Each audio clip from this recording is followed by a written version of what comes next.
మారీసన్ Telugu dubbed movie review starring by Fahadh Faasil and Vadivelu, directed by Sudheesh Shankar. ఇక సీన్ మెట్లను తెలుసుకోబోయే ముందు ఇప్పటి వరకు మన ఛానల్ సబ్స్క్రైబ్ చేసుకోకపోతే please like, share, comment, subscribe. ఇక మారీసన్ ప్లాట్ ఏంటంటే, దయాజ్ ఫహద్ జైలు నుంచి రిలీజ్ అయిన దయా ఒక ఇంటికి దొంగతనానికి వెళ్తాడు. ఆ ఇంట్లో సుందరం అనే మతిమరుపు వ్యక్తి చైన్తో కట్టేసి ఉంటాడు. తన మతిమరుపు వల్ల తన కొడుకు తనని ఇబ్బంది పెడుతున్నాడని, తనని అరుణాచలంలో ఉన్న తన ఫ్రెండ్ దగ్గర డ్రాప్ చేయమని దయాని కోరగా, అతని ఏటీఎం కార్డులో ఉన్న 25 లక్షలు చూసి దయా టెంప్ట్ అయి అతనితో ట్రావెల్ అవుతాడు. ఈ ట్రావెలింగ్ లో ఏమైంది, అసలు సుందరం ఎవరు, అతనికి మతిమరుపు ఉందా లేదా అనేది మీరు సినిమాలో చూస్తారు. Coming to the positives, Fahadh Faasil main highlight of the movie. సినిమాలో తన క్యారెక్టర్ కు స్కోప్ లేకున్నా సినిమా మొత్తాన్ని తన భుజాల మీద నడిపించాడు. తన చరిష్మాతో, తన కామెడీ టైమింగ్ తో సినిమాలో అక్కడక్కడ నవ్వులు పండించాడు. సినిమా బిగినింగ్ స్టేజ్ లో ఫాఫా వడివేలు మధ్యలో వచ్చే సీన్స్ ఏదైతే ఉన్నాయో చాలా బాగా పోర్ట్రేట్ అయ్యాయి. ఇకపోతే ఎస్పెషల్లీ సినిమాటోగ్రఫీ అనేది టాప్ నాచ్ ఉంది ఈ సినిమాలో. ప్రీ ఇంటర్వెల్ వచ్చే ట్విస్ట్ ఏదైతే ఉందో మైండ్ దొబ్బుద్ది. ఫాఫా వడివేలు దగ్గర నుంచి డబ్బు కొట్టేయడానికి వేసిన ప్లాన్స్ అన్ని చాలా బాగా వర్కౌట్ అయ్యాయి. కమింగ్ టు ద నెగిటివ్స్, సినిమాలో జర్నీ కాన్సెప్ట్, దొంగ కాన్సెప్ట్,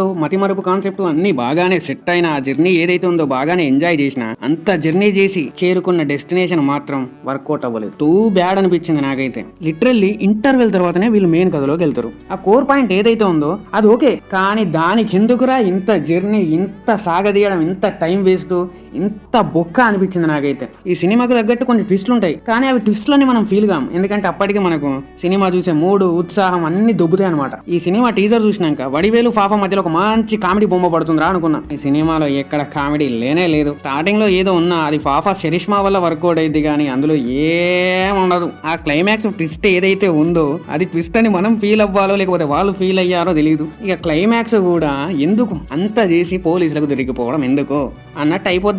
సినిమాని బిగినింగ్ లో తీసుకెళ్ళినట్టే ఆ జర్నీలోనే వెళ్ళిపోతే చాలా బాగుండేది, కానీ ఎక్కడైతే సినిమా రివెంజ్ దగ్గర యూటర్న్ తీసుకుందో అక్కడ దుబ్బింది. ఆ ట్విస్ట్ బాగున్నా కూడా దానికి ముందు అంతా సాగదీయడంతో మనకు సిరాకు మింగుద్దిగా. ఇక క్లైమాక్స్ అయితే దరిద్రం, దారుణం, ఇంకా దాని అమ్మమ్మ. Coming to the performances, Fahadh was really good. He's the main pillar of this movie. Vadivelu he's in good in that role. Vadivelu character ఏదైతే ఉందో అది రైటింగ్ స్టేజ్ లోనే ఫెయిల్ అయిందని అనుకుంటున్నా. Coming to the director Sudheesh Sankar, ఈ సినిమా రైటింగ్ స్టేజ్ లోనే ఫెయిల్ అయింది. ప్రాపర్ సెటప్ ఉండదు. మెయిన్ స్టోరీలోకి వెళ్ళడానికి సినిమా మొత్తం సాగదీసి దుబ్బిండు. మెయిన్లీ ఈ సినిమాలో ఏంటంటే లాజిక్స్ రాయి అస్సలు ఉండవు. సడన్ గా వడివేలుకు మతిమరుపు వచ్చేస్తుంది, సడన్ గా ఫాఫాకి తెలివి వచ్చేస్తుంది, సడన్ గా క్లైమాక్స్ లో పోలీసులు వచ్చేస్తారు. ఇన్వెస్టిగేషన్ పార్ట్ ఏదైతే ఉందో దాని గురించి ఎంత తక్కువ మాట్లాడుకుంటే అంత మంచిది. ఫైనల్ గా ఈ సీన్ ఎట్లా అనిపించింది అంటే, నాకు it was average one time pass watch గా నేను దీన్ని పరిగణిస్తున్నాను. That's it for the review. Please subscribe చేసుకోండి రా అయ్యా. మీరు సబ్స్క్రైబ్ చేసుకొని ప్రోత్సహిస్తే నేను ఇలాంటి వీడియోలు ఇంకా చేయడానికి